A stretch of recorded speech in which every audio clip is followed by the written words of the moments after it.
Fucking Moses, and this video is called Growing Up Poor in a Rich Area. Now, just to give you a little background, I was born in the south side of Chicago, Roseland, and we moved around a lot. My high school was my 11th school, something like that. Uh, I mean, technically, we were never homeless like on the street, but I was taught that if your name is not on the fucking lease, you are homeless socially, at least. So we moved to Atlanta. We stayed with my dad for like 6 months. He kicked us out. And then we moved to, me, my mom, and my sister moved to Sandy Springs. Now, if you don't know anything about Sandy Springs, if you've seen the movie ATL, that's where the fucking girl Nunu was supposed to be from. That's not where they shot the motherfucking movie. They shot that movie like in Alpharetta or Marietta or something like that. But the areas are very similar. Sandy Springs, 621 Hammond Drive, 30328. I went to a school called Riverwood, and that's where Young Jeezy's son went to school. My sister actually went to high school with him. We were not in the same fucking age generation, so I never actually went to school with him.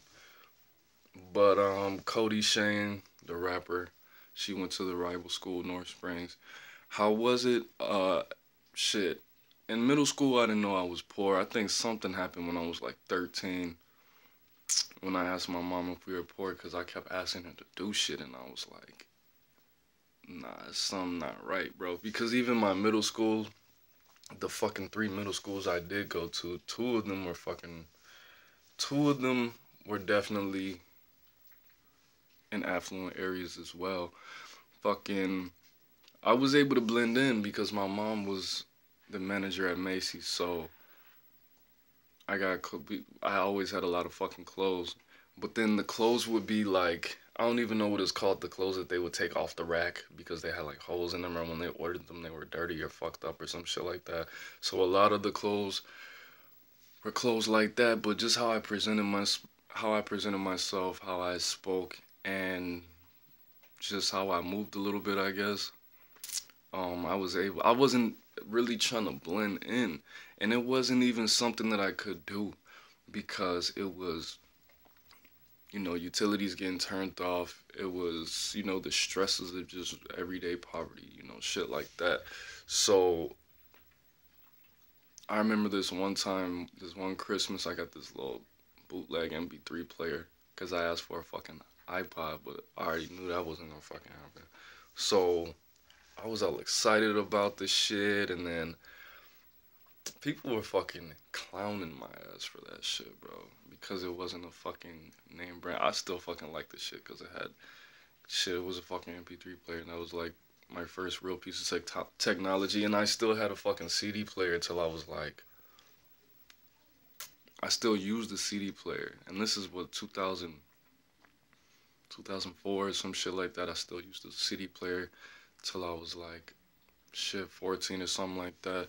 But the most fucked up part is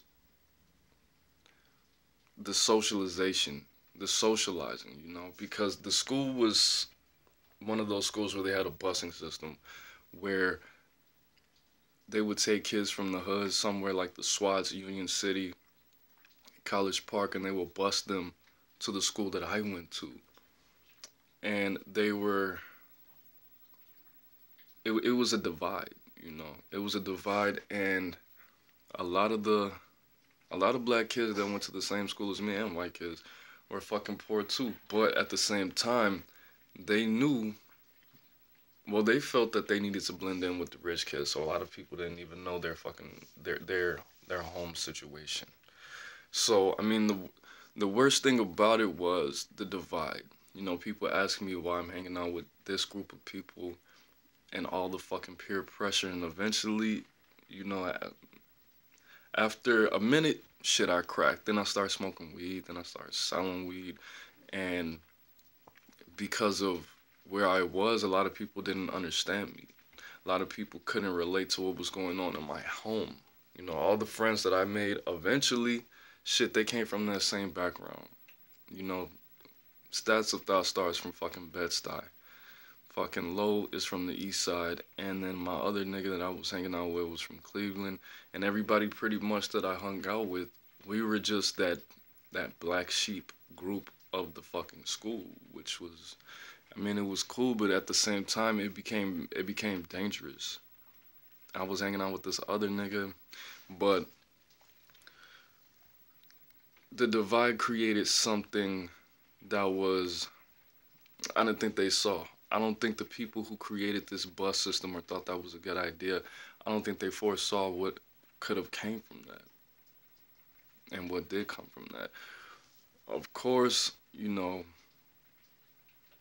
wasn't the school I went to wasn't super big. It was like 2, 3 thousand people in it, so I was stealing, selling drugs, and the white kids couldn't really, not even the white kids, the rich kids, they couldn't understand where we were coming from. The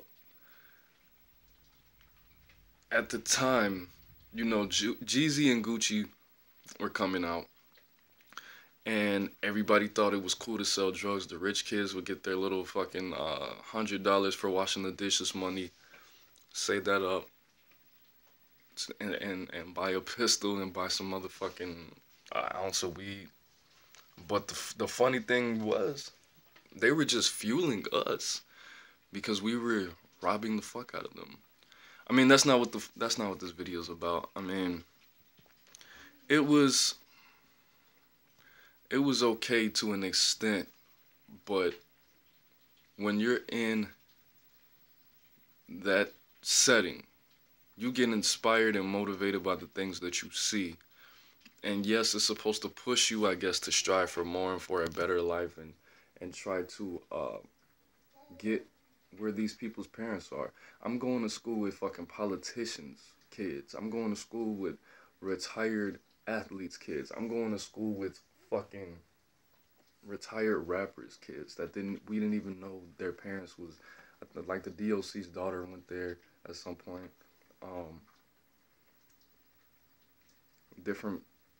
These different important ass people, these different influencers, and every day it felt like, the best way I can describe it was, it felt like being in a fish tank in the middle of the fucking ocean, looking at all these tropical fish, and you're just swimming in your little tank, not eating for motherfucking days, because we didn't have food stamps for shit, because my mom had 2 jobs and shit, but still that still didn't help for everything. Me and my sister have 2 different dads, and both of those motherfuckers weren't helping.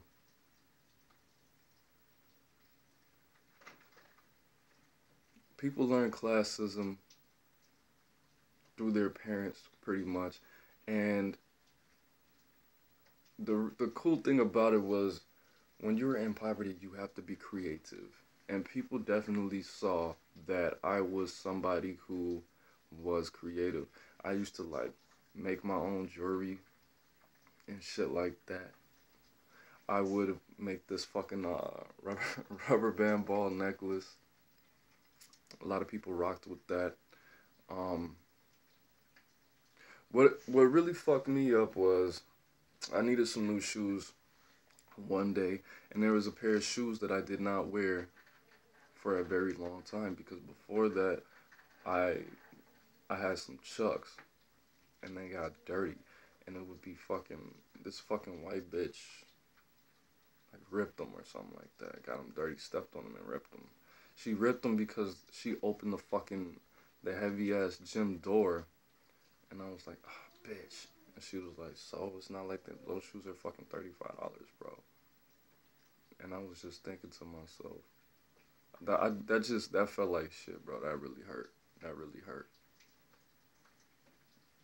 And then when I had to bring out the old ass, I think there was some Air Maxes or some shit, but they were old as shit. They were like 2 years old or something like that, and I brought them to school. And this fucking white boy looked at my shoes, and he was like, whoa, bro, I haven't seen a pair of those in a long ass time. And I was just like, why would you say that? I mean, I wasn't I was hurt, but at the same time, I was like, nah, bro, fuck this shit. Um, this is before I started smoking weed. Then, of course, I mean, that cycle, smoking weed, start hanging out with fucking gangbangers and shit.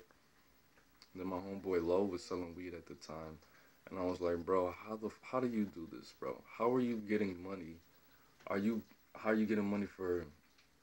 Like, I didn't understand the game at all. So I went over his crib. He showed me everything. He was like, bro, get like $110, and we'll go from there. And then when you make what you need to make, split it with me, and then I'll give you the rest of everything that you need to know on how to do this. And that's where it went from there. But being motivated by that environment can put you in one of two mind states. It can either put you on the dark path or the light path. And at some point, I chose both. You know, I tried to do both. I tried to do the job thing. I had a job when I was like fucking 15. But of course, just not giving a fuck. I didn't keep that job very long. Then I had a job at the park. That was a pretty cool job. But, you know, just not having the same home lifestyle, it was weird, bro. It was weird, and it felt very, it motivated me in the wrong direction almost every time. It never made me, it never made me want more in the way that I should have wanted more. And that's what it was supposed to do. But I feel like if I would have been poor in a less affluent area, I think I would have came out better, honestly. I'm not saying it's anybody's fault. It's definitely my fault. You know, by the time you hit 13, everything you do is your fault pretty much. Not everything, but enough. You know what's right and what's wrong from when you're fucking 6, 7. So being poor in a, it was shitty, bro. It was shitty. It was shitty because I just wanted somebody to relate to. I just wanted all of the scrutinization to be done. I just wanted all of this shit to be. I'm just praying every night. God, let this bitch get a better motherfucking job. God, let my dad pay child support. God, let my sister's dad start fucking helping out. I gotta fucking. Everybody went to France for vacation. You know, Barbados. Destin, Florida was the big spot. Where'd you go for vacation? Nigga, I went to Inglewood, Chicago. I went to Roseland, America. What? You went to vacation there? I'm like, yeah, that's where all my family lives. But, you know, coming back, telling all these stories, like, bro, you got jumped. You heard gunshots every night. You hung out with crackheads. You learned how to cook coke on your vacation, and I was like, yeah, that's normal, bro. I mean, it was weird, bro. It was always weird. I did have a couple friends that were rich. I did get to see some fat ass mansions and some manors and condos and things like that. Riding some Ferraris, cool shit. But it didn't. It motivated me because I've always been a rebellious person. Ever since I was like very young, I started skipping school when I was in like fourth grade. I stopped doing all homework and everything when I was like in fifth grade. It was just from there. And then putting me in that environment, it just wasn't, it was the perfect storm, honestly.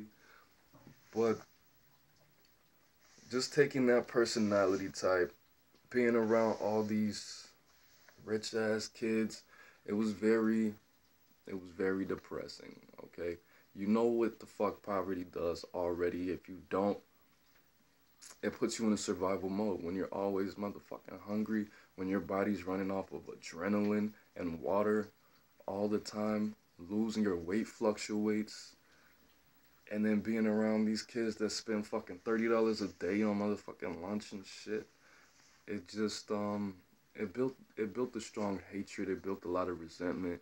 Um, it never made me racist because again I went to school with rich ass black kids too, ex football players, children, ex basketball players, children and shit like that, ex rappers, children's. And I mean the exposure was a good thing. The exposure to different cultures was a good thing, but other than other than that, man, it was supposed to push me in the direction it didn't push me. It did something very good for my sister because her personality type pretty much, and then my mom was closer to her because she's a female and shit like that. So she guided her a little bit more and made sure she didn't fall into any riffraff. But it wasn't it wasn't what it was supposed to be. It was very discouraging, and it wasn't supposed to be. I know I was placed in that area so I could be motivated in the direction of success, in the light success and not the dark success. What I wanted to be was the same thing I wanted to be from fucking 14 all the way till I was like 23. Either a motherfucking drug dealer or a rapper, and there's no way in between. And that's what it was, man. It was